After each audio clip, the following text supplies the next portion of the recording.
Assalamualaikum warahmatullahi wabarakatuh. Di sini kami akan mempresentasikan tentang programasi linear yang merupakan tugas dari mata kuliah Matematika Ekonomi Bisnis. Sebelumnya, perkenalkan nama saya Safa Sarah Aziza dengan NIM 01221083. Saya Vaneka Anggreni dengan NIM 01221075.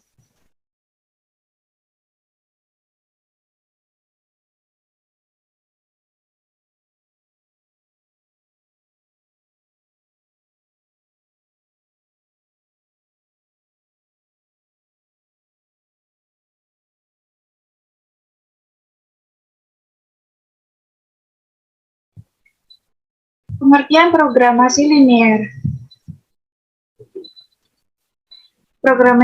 Programasi linear adalah sebuah contoh model matematika yang dapat dipergunakan dalam pemecahan masalah penempatan sebuah sumber yang terbatas secara efektif dan efisien. Secara umum, programasi linear merupakan suatu contoh model matematika yang dibuat untuk membantu manajer dalam merencanakan dan membuat keputusan pada pengalokasian sumber daya yang terbatas guna mencapai tujuan perusahaan. 2. Bentuk umum programasi linear.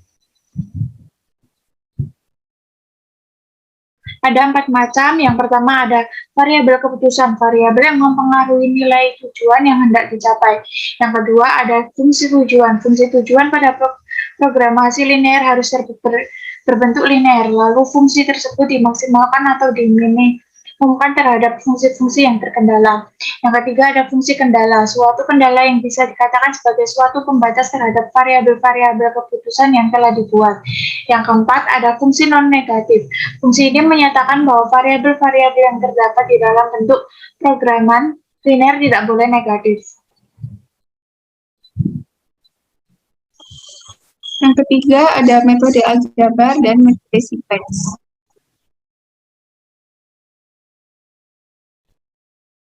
Metode aljabar, terdapat beberapa metode yang dapat digunakan dalam menyelesaikan masalah programasi linear. Salah satunya yaitu metode aljabar.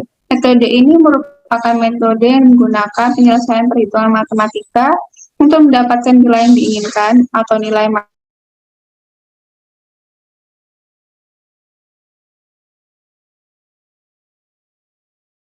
kemudian dilanjutkan dengan menyelesaikan tahap-tahap berikutnya. Kemudian metode simplex. Metode simplex merupakan sebuah metode secara sistematis yang dimulai dari sebuah pemecahan akar ke pemecahan dasar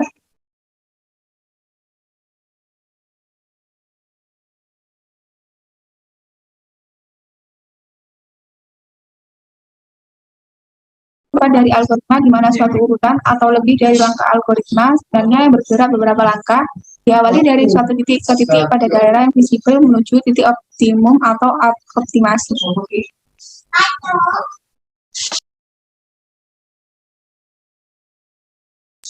Next.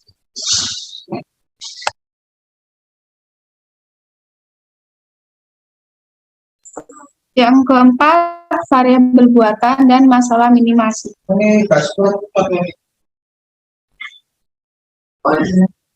Variabel buatan dan masalah minimasi. Minimasi dari permasalahan programasi linear yang masih bersubordinasi harus diubah menjadi maksimasi agar sesuai dengan bentuk standar.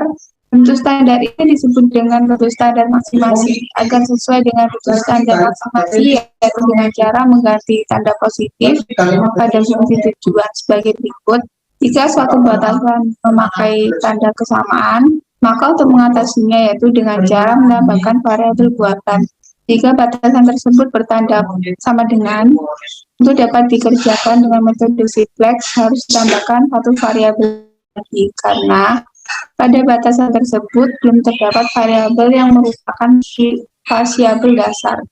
Variabel tersebut yaitu variabel yang tidak bersifat negatif. Karena adanya variabel buatan, maka fungsi tujuan harus dapat disesuaikan dengan cara menambahkan bilangan M. Bilangan M ini bernilai sangat besar sehingga nilai Z maksimum dapat diperoleh. Masalah minimasi dapat mengecilkan atau meminimalkan biaya produksi. Solusi yang tepat tercapai pada saat garis fungsi tujuan yang menyinggung daerah visible atau set dari seluruh titik yang memenuhi semua pembatas linear termasuk dengan pembatas tanda. Next. Sekian dari presentasi kami, kurang lebihnya mohon maaf. Wassalamualaikum warahmatullahi wabarakatuh.